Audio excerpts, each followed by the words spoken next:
আমরা আজকের এই পবিত্র ঈদুল ফিতরের দিনে প্রত্যেকটি বাংলাদেশি মানুষ যেন আনন্দের সঙ্গে উদযাপন করতে পারে সেই প্রার্থনা করছি, দোয়া চাইছি আমাদের দেশের খালেদা জিয়া যেন সুস্থ হয়ে অবিলম্বে আমাদের দেশের মধ্যে ফিরে আসেন। আল্লাহ তাআলার কাছে এই দোয়া চাইছি যে আমাদের নেতা তারেক রহমান তিনি যেন অতি শীঘ্র আমাদের মাঝে ফিরে আসেন।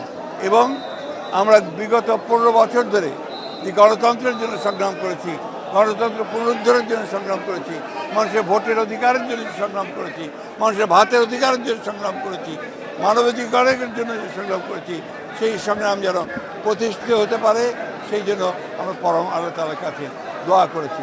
আজকের এই দিনে আমরা আশা করব যে যে দায়িত্ব দিয়েছেন সে দায়িত্বে সবাই সফল হবেন এবং বিশেষ করে অন্তর্বর্তীকালীন সরকার জনগণের কাছে তাদের যে প্রতিশ্রুতি সেই প্রতিশ্রুতি তারা পালন করবেন।